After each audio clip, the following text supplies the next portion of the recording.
კულტურული მემკვიდრეობა შეგვიძლია დავყოთ ორ კატეგორიად. ეს არის მატერიალური და არამატერიალური მემკვიდრეობა. ეხლა რა არის მატერიალური მემკვიდრეობა?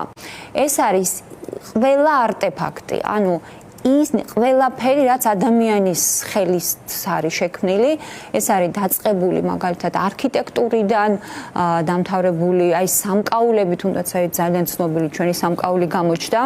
ეს არის მაგალითად სამოსი, ნებისმიერი სახის ტრანსპორტი, ავეჯი, ანუ ყველაფერი, რასაც გააჩნია ნივთიერი სახე.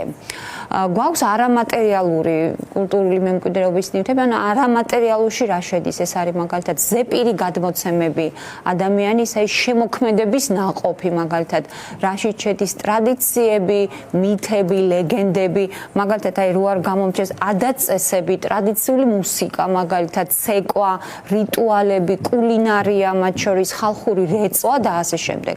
ანუ ყველაფერს, რომელსაც მართალია არ აქვს ნივთიერი სახე, მაგრამ არის ერის იდენტობის მაჩვენებელი და ძალიან მნიშვნელოვანი ამ მიმართულებით. ეხლა ჩვენ ვისაუბრეთ აი მატერიალურ მემკვიდრეობაზე, ეს მატერიალური ძეგლებიც თავის მხრივ იყოფა მოძრავ და უძრავ ძეგლებად. ხო? არის მოძრავი ძეგლი, თვითონ სიტყვაც მიგვინიშნებს, ახლა ამას არ სჭირდება დიდი განმარტება, მაგალითად აი უძრავი ძეგლები რომელია, რომელიც არ გადაადგილდება ლოგიკურად, მაგალითად ეს არის ნაგებობები, აი ხიდები, მაგალითად სხვადასხვა სახლები და ასე შემდეგ და მე მინდა უბრალოდ აი სტატისტიკა მოვიყვანო, უბრალოდ აი დაახლოებით რომ ვიცოდეთ რაოდენობა. მაგალითად ქვეყანაში რა რაოდენობის უძრავი კულტურული მემკვიდრეობის ძეგლი გვაქვს, ხო საინტერესოა. მე ვეყრდნობი ძეგლთა დაცვის სააგენტოს მონაცემებს, სადაც არის დაწვრილებით არის აღწერილი, ანუ გადმოცემული რაოდენობა და მისი აღწერა. აი როგორ ფიქრობთ, რა რაოდენობის უძრავი ძეგლი გვექნება ქვეყანაში და ახლა რთული წარმოშობა. ძალიან ბევრი. ძალიან ბევრი, იმიტომ რომ მხოლოდ იმ კუთხეში, სადაც მე ვცხოვრობ, ძალიან ბევრი კულტურული მემკვიდრეობის ძეგლი გვაქვს და ნუ ასეა ყველგან. რა თქმა უნდა. 7950 უძრავი კულტურული მემკვიდრეობის მატერიალური ძეგლი გქონია. ეხლა ეს ერთგვარად, ანუ როდესაც ვიცით აი რაოდენობა, რაში გვეხმარება, რომ აი მაგალითად მე როგორც მოქალაქეს შემიძლია თუ არა ეხლა 7950-ზე, არა, მაგრამ აი მაგალითად 10 ძეგლის შესახებ თუ მაქვს მაგალითად რამე ინფორმაცია, ერთგვარი ტესტია, ხო, ჩვენთვის როგორც მოქალაქეებისთვის. მაგალითად აი 10 ძეგლზე თუ შემიძლია მოვყვე. თან ამ საიტზე აი რაც ვნახე, საკმაოდ ინფორმაციული საიტია, არის მითითებული ტერიტორია, მაგალითად რომელ საუკუნეშია, აი სად არის მოთავსებული, საკმაოდ მნიშვნელოვანი ის არის და ამ ხრივაც აი შეგვიძლია რაღაცა წინ წავიწიოთ ამ მიმართულებით. მაგალითად ახლა მოძრავ ძეგლებზე რო ვთქვათ, ანუ მოძრავი ძეგლები ახლა რომ გადავხედე მაგალითად ნუსხას, რა შედის ამ მოძრავ ძეგლებში, ეს არის ყველა სამუზეუმო ექსპონატი. ანუ რაც მუზეუმებში გვაქვს, რასაც აქვს, ახლა თლიანად რაოდენობა არ იყო ჩამოთვლილი, მაგრამ მე შევეცადე დამეთვალა 264 გვერდზე იყო განთავსებული ინფორმაცია და თითო გვერდზე იყო 20-დან 25-მდე ძეგლი ნივთის შესახებ ინფორმაცია, დაახლოებით 6000 აი ესე გამოვიდა ჩემი დათვლით, აი უშუალოდ სტატუსის მქონე მოძრავი ძეგლი, ესეც ძალიან საინტერესო ამბავია, მაგალითად აი შეგვიძლია იქიდან ამოვარჩიოთ, მაგალითად ამ მოძრავი ძეგლებიდან აი 5-ზე მაინც თუ მაქვს რაიმე წარმოდგენა მე როგორც მოქალაქეს.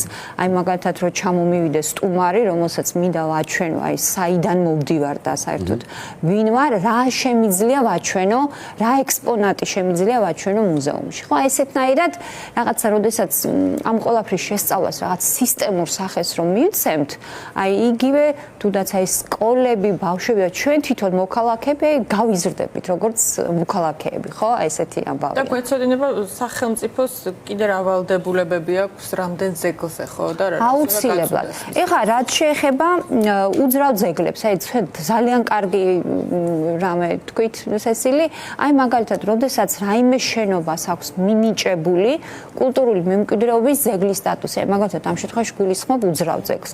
იქ მოქალაქის ჩარევა პრაქტიკულად შეუძლებელია, ლურსმანს ვერ მიაჭედებ, ხო?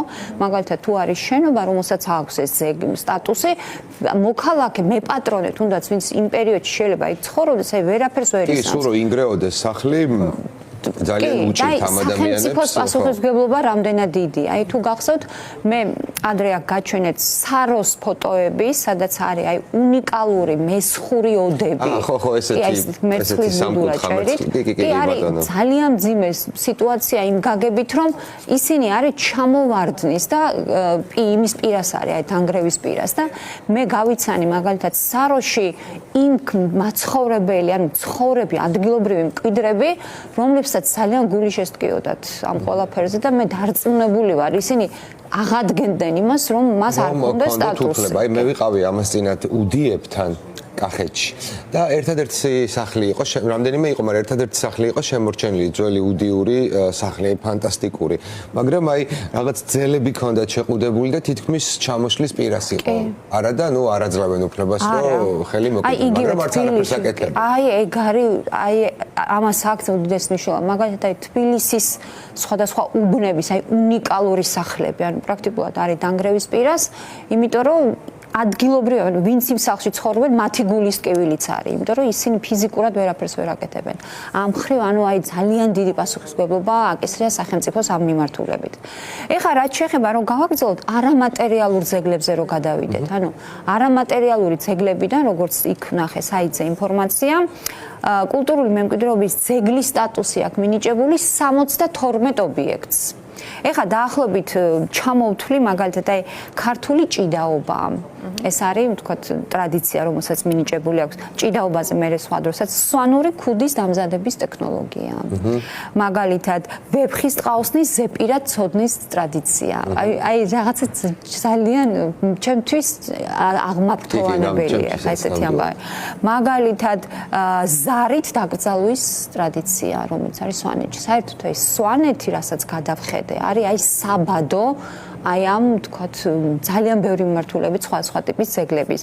2020 წელს არამატერიალური კულტურული მემკვიდრეობის ძეგლის სტატუსი მიენიჭა სულგუნის, მე როგორც მეგრელი ვახსენებ ხა სულგუნსაც წარმოების ტრადიციას და ასე შემდეგ. ეს გულისხმობს დამზადებას, ამოყვანას და უკვე დაგემოვნებას, ყველაფერს გულისხმობს. აბსოლუტურად. მაგალითად ერთი ასეთი არის საპნის დამზადების ტრადიცია სვანეთში.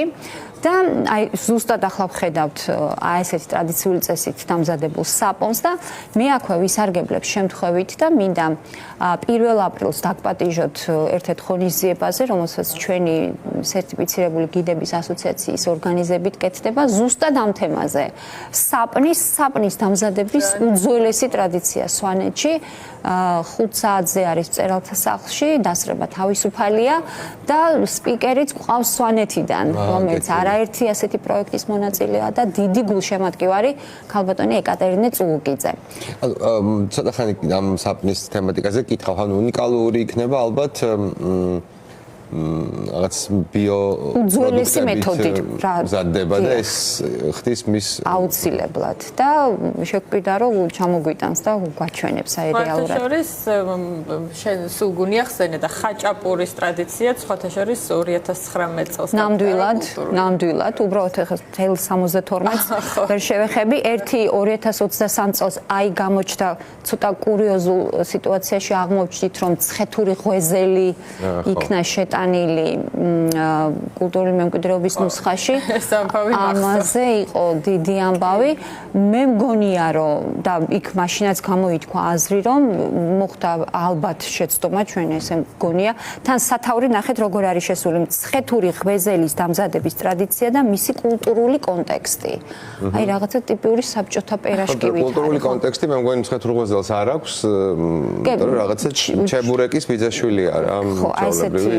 მე რაღაცა მგონია რომ რაღაცა აი იმ ჩამონათვალში აი როგორც იმ ნაწილს არ ვეთანხმებოდი რომ რაღაცა სალობიეს მცხეთაში რაღაცა დროს რაღაცა აღარ მახსოვს, მაგრამ რაღაც პრიზი გადაცეს არა და არ იყო იმ კატეგორიის რესტორანი რომ მას ეს დაემსახურებინა, მე როგორც მომხმარებელი აბსოლუტურად იგივე არის ეს რაღაც ნამდვილად ჩემი აზრით აქ საუბარი უფრო იყო გურულ საშობაო ღვეზელზე და იქ მოხდა რაღაცა გაუგებრობა ჩემი სუბიექტური აზრით და სხვამაც გამოთქვა გურული საშობაო ღვეზელი ცალსახად იმსახურებს მაგ ნუსხაში ამბავად არ არის ამ ნუსხაში და რატომღაც მგონია რომ კი ბატონო ესე იგი გარდა ამის არსებობს ეროვნული კატეგორიის ძეგლები რომ არ დაგვაუწყდეს ეროვნული კატეგორიის ძეგლები მაგალითად აი განსაკუთრებული მნიშვნელობის მქონე ძეგლები მაგალითად აი ქვევრის ღვინის დაყენების მეთოდი ამას იუნესკოსთან მიმართებითაც აუცილებლად ვახსენებ.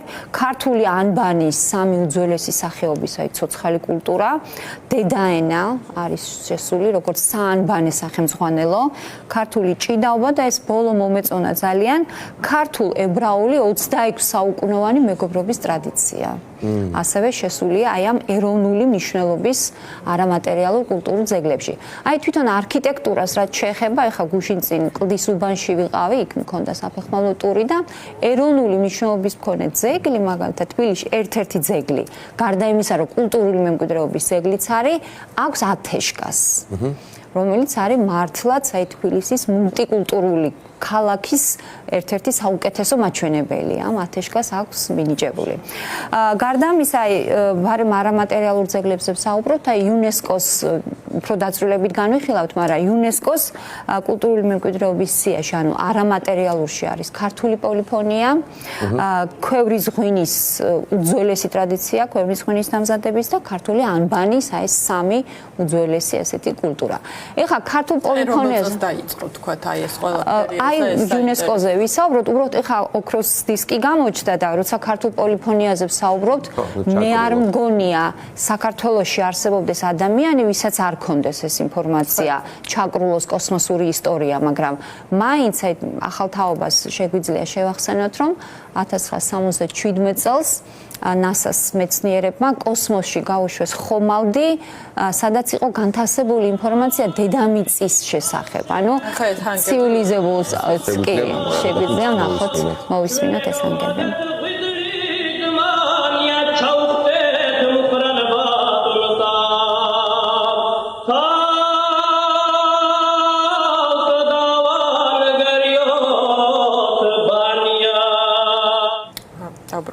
კი. და აი ახლა როგორც აქ ხედავთ, მიუხედავად იმისა, რომ ძალიან დიდი მასალა გაიგზავნა და მარტო მისალმება მაგალითად იყო 55 ენაზე, თან დედამიწის ხმებში მაგალითად შედიოდა ადამიანის ნაბიჯების ხმა, რაც ძალიან შთამბეჭდავია მისალმება 55 ენაზე და ამ შემთხვევაში აი ჩაკრულოს ეს ვერსია კოსმოსში მოხვდა ჩვენგან დამოუკიდებლად.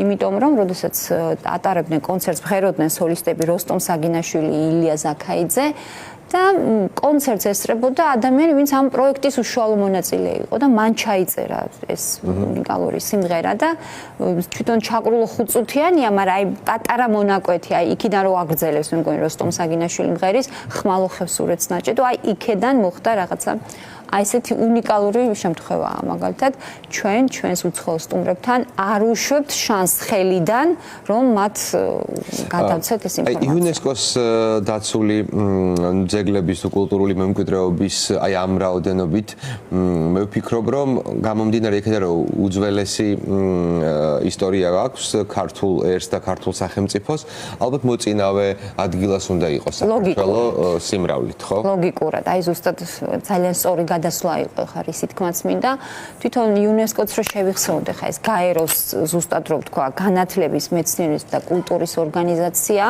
სპეციალიზებული სააგენტო რომლის მიზანი იყო განათლების და კულტურის გავრცელება გადა პლუს ძეგლთა დაცვა რომელიც განსაკუთრებით აქტუალური გახდა მეორე მსოფლიო ომის შემდეგ როცა უნიკალური ძეგლები იყო პრაქტიკულად დალეწილი და განადგურებული და სახელმწიფო ნუ ხა ჩვენ 1992 წლიდან თუ არ მეშლება ვართ გაეროს წევრი ქვეყანა ავტომატურად იუნესკოს წევრი ქვეყანაც არის და 1972 წელს იუნესკო მიიღო ისტორიული, კულტურული და ბუნებრივი მემკვიდრეობის დაცვის კონვენცია და ამის შემდეგ ყოველწლიურად იკრიბება ეს კომიტეტი და ისინი განიხილავენ მაგალითად რომელი ძეგლი შევიდეს აი ამ ნუსხაში, რომელი არ შევიდეს, არსებობს ასევე საცდელი ნუსხები და ჩვენს ქვეყანაში მაგალითად საცდელი ნუსხა რა საინტერესოდ გამოიყურება, აი ამის შესახებაც ვისაუბროთ.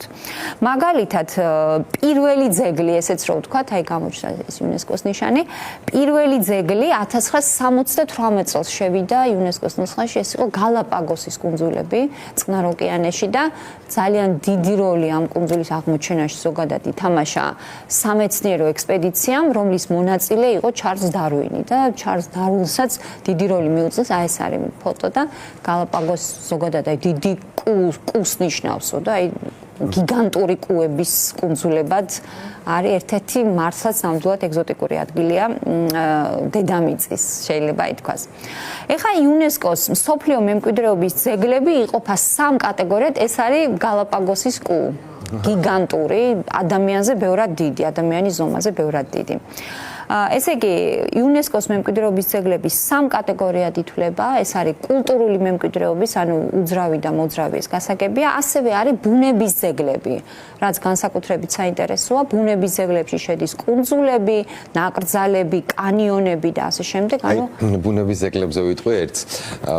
რაღაცა დროს ზუსტად არ მახსოვს წელი, მგონი თუ არ ვცდები იყო 2010-იან 11 წელი, მე დუშეთიდან ვარ და მაშინ ეროვნულმა სააგენტომ რაღაცა ხმარება მთხოვა მე იმ გვიარე დავაფოტოსურათე მე გაუგზავნე და რაღაცა წვლილი მიმიწვის ყოველ შემთხვევაში ამაში ბოდორნის სვეტები მაშინ კულტურული ცოცხალი ლაბორატორია ბოდორნა აი ის რომ ბოდორნის სვეტებს რომ ეს სტატუსი მიენიჭა წინარე პერიოდში აი მოსამზადებელ პერიოდში ვიდრე არჩევდნენ მე უშუალოდ მონაწილეობდი და დიდი საქმე გაგიკეთებია ძალიან მახარებს რაღაცა სუმგონია რომ სუმგონია რა მიღებდი მონაწილეობას მცირე როლი ერთ-ერთი ძეგლია რომელსაც მეტი პიარი სჭირდება იმიტომ რომ თელს ბავშვობაში სულ მოვლილი მქონდა იმიტომ რომ იქედან ვარ და მე თვითონ შევთავაზე რომ ფოტოებს ვიდეოებს რაღაცებს ვიქნებ მე წამოვიღებ ქვეყნის ცოცხალი ლაბორატორია საამაყოდ ქონიათ საქმე იმდენად ერთ-ერთი უნიშნელოვანესი ძეგლია ჩვენი ქვეყნის ესე იგი იუნესკოს კატეგორია რო თქვა ეს არის კულტურული ბუნებრივი და შერეული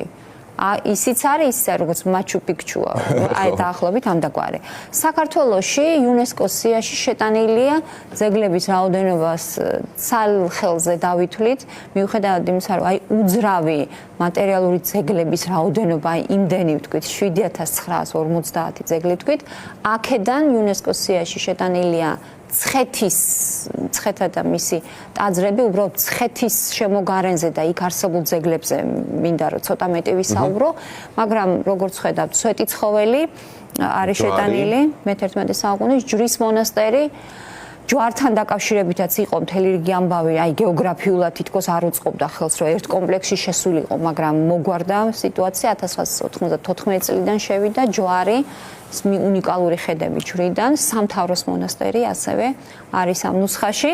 ეს არის ცხეთის კომპლექსი, რომელიც შესულია იუნესკოში.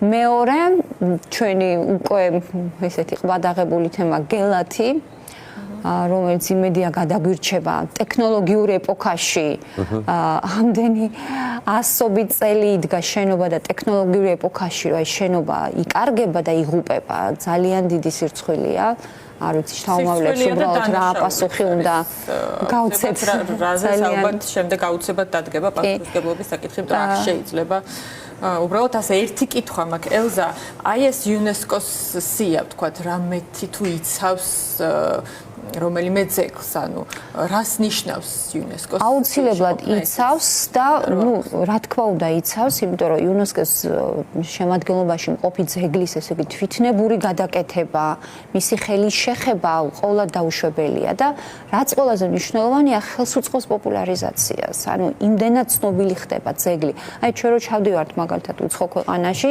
რასაც ვკითხულობთ, გვაინტერესებს, ანუ აღიარებას ნიშნავს, ანუ არის თუ არა ამ ტერიტორიაზე მაგალითად იუნესკოს მიერ აღიარებული ძეგლები. მაგალითად, როდესაც ჩვენ საუბრობთ იმაზე, რომ გვაქვს 7950 ძეგლი და 4 რამეა შეტანილი, ეს არ მეტყველებს მაინც და მაინც ჩვენს ასიკეთოთ, ხო და მეტად. ხო, აქტიური უნდა იყოს ხელისუფლება, რომ საჭირო მეტად პოპულარიზაცია. მეტი იყოს შემდეგ თვითონ ორგანიზაცია. აუცილებლად. ეხლა რაც შეეხება ზემოსვანეთი არის შემდეგი, ანუ გელათისა, აი ესე იგი ცხეთის ძეგლები, გელათი, ზემოსვანეთი ეს არის უშგულის თემის ცენტრი. და აქვე დავაზუსტებ, ბაგრატს პრობლემა შეუქმნა, ასე ვთქვათ, რესტავრაციამ, ხო? იმიტომ რომ ბაგრატი შესული იყო ნანგრევების სახით და შემდეგ უკვე მისმა აღდგენამ და თანამედროვე ელემენტებმა გამოიწვია ის რომ ბაგრატი და აღარ არის უკვე იუნესკოს მფარველობის ქვეშ. მაგრამ მაგაზე შეგვიძლია ვიდავოთ. კი, ამაზე საუბარი დიდხანს შეიძლება. უბრალოდ ჩვენთვის ახლა მაინც არის მიწოდება ინფორმაციის თუ რა გვაქვს რეალურად და რა შეიძლება გქონდეს უფრო მეტად, ეს არის მთავარი. მაგალითად აი ზემო სვანეთი, ჩაჟაში, აი ეს ნაწილი, ახლა რა გვაქვს ყველაზე მეტი სვანური კოშკი გვაქვს, აი 13 კოშკია, 4 ციხე-სახლი, 21 მაჩუბი, 11 ხალხური საცხოვრებელი, 10-ზე მეტი დამხმარე ნაგებობა. ეს ტერიტორია 1996 წელს არის შესული იუნესკოს მემკვიდრეობის ნუსხაში. და 2021 წელს ეს არის ყველაზე ახალი, რაც გვაქვს იუნესკოში, ეს არის ბუნების ძეგლი კოლხეთის ტროპიკული ტყეები და ჭაობები. ამაში შედის აი ჩამოვთვლი ტირალას და კოლხეთის ეროვნული პარკი, კინტრიშის და ქობულეთის დაცული ტერიტორიები. ეს არის მართლაც აი რომ ნახე ამის აღწერა და აი რამხელა როლი აქვს, რომ მაგალითად გადაშენებული ფრინველების და ცხოველების თვის რამდენად მნიშვნელოვანია ეს ადგილი, აი უპირობოდ იმსახურებს აი გამოჩნდა ახლა ამ ადგილს. შატილზე და მუცოზე მინდოდა მეკითხა, ეს არ არის? აი ხა საოცრება არის ეს ფაქტი, რომ აი საცდელ სიაში 2007 წლიდან არის 15 ძეგლი, წინ ვერ მივდივართ ამ მიმართულებით. აი თქვენ წარმოიდგინეთ, თუშეთი არ არის კულტურული მემკვიდრეობის სიაში, არის საცდელში კარგახანია, არ არის შატილი. არ არის ჩვენი აი რა ვიცი საამაყო კლდეში ნაკვეთი ქალაქები, ვარძია, უფლისციხე, დავითგარეჯი, ესეც არის საცდელ სიაში. არ არის ასევე ვანი, სამთავისის ტაძარი, რომლის ასლია მე მგონი საქართველოს ტაძრების უმრავლესობა არ არის შესული. ხერთვისი, ნიკორწმინდა კიდე რა შეიძლება კვეტერა არ არის შესული. საცდელ სიაში იყო ძველი თბილისი და ჩემი პირადი აზრია, რომ ძველი თბილისის სამარაჯამოდ ალბათ გამოიმშვიდობება ამ სტატუსს, იმიტომ რომ ისეთი აი ამას დანაშაულებრივი მშენებლობა მიმდინარეობს თელ ქალაქში, არ არსებობს ძველი თბილისის რაიმე ტერიტორიაზე, თუნდაც აი მოედნის გარშემო, ან სადმე ადგილი, სადაც რაღაცა შენობა არ იყოს აშენებული. თუნდაც აი თუნდაც აბანთუბნის მთის მოჭრა. მირზა შაფის ქუჩა. თლიანად ეს არის აი მტრობა ჩემი აზრით თანამედროვე ისევ საკუთარი მოქალაქეების მხრიდან. ძველი თბილისი მე არ ვფიქრობ, რომ ძველი თბილისის რაიმე მონაკვეთი სქონდეს პერსპექტივა გახდეს იუნესკოს წევრი. აი ხა მე კითხავ, აი საცდელი სიიდან რომ გადავინაცვლოთ ან მიიღოს ძეგლმა კულტურული მემკვიდრეობის სტატუსი იუნესკოს დაცული ძეგლი გახდეს, ან პირიქით ამოვიდეს ამ საცდელი სიიდან. რა უნდა არის ძალიან ბევრი კრიტერიუმები, უბრალოდ საუბარი ცოტა შორს წაგვიყვანს და მაინც ჯობია სპეციალისტებმა ისაუბრონ ამ მიმართულებით. და სადაც არის კონკრეტულად გაწერილი ნაბიჯები, რა ნაბიჯი უნდა ძალიან მკაფიო მითითებებია, რა უნდა გააკეთოს მაგალითად იგივე სახელმწიფომ, როგორ უნდა მოხდეს ამ ძეგლის გადატანა საცდელიდან ჩვეულებრივ სიაში. აი ანანური მაგალითად. ანანურის რესტავრაცია მიმდინარეობს. ეხა ახალ სეზონზე, არ ვიცი, ვნახოთ, შეიძლება სტუმრებისთვის, შეიძლება მოგვეცეს მისი უფრო საინტერესოდ წარდგენის საშუალება. ეხლა მცხეთასთან დაკავშირებით მინდოდა უბრალოდ მცხეთის ძეგლებს რაც შეეხება 3 ტაძარია შეყვანილი, ეს არის სვეტი ცხოველი, ჯვარი და სამთავრო, მაგრამ უბრალოდ მხოლოდ მცხეთის ძეგლები რო განვიხილოთ, აი რამდენიმე მათგანი აი ჩამოწერე და წამოვიღე, რამდენად მეტი მუშაობაა საჭირო, რომ უფრო მეტად იყოს პოპულარიზებული მცხეთა და მისი შემოგარენი. მაგალითად, მცხეთაში არის, ყველა ჩვენ კი ვიცით ახლა, მაგრამ მაინც უბრალოდ რომ მივაწოდოთ ეს ინფორმაცია ჩვენს მოქალაქეებს, ანტიოქიის მე-7 საუკუნის ეკლესია. გეციმანის მე-6 საუკუნის ეკლესია. წმინდა ეკატერინეს მონასტერი, აი სადგურისკენ რომ არის მე-11-მე-13 საუკუნის. არმაზის ციხე, ერთ-ერთი რა ვიცი, აი უნიკალური ძეგლი მე-13-მე-15 საუკუნის, გალავანი და კოშკი არის შემორჩენილი. შიომღვიმე მე-6 საუკუნის მონასტერი. აი მარტო აი ამ ხელა ადგილზე ვსაუბრობ.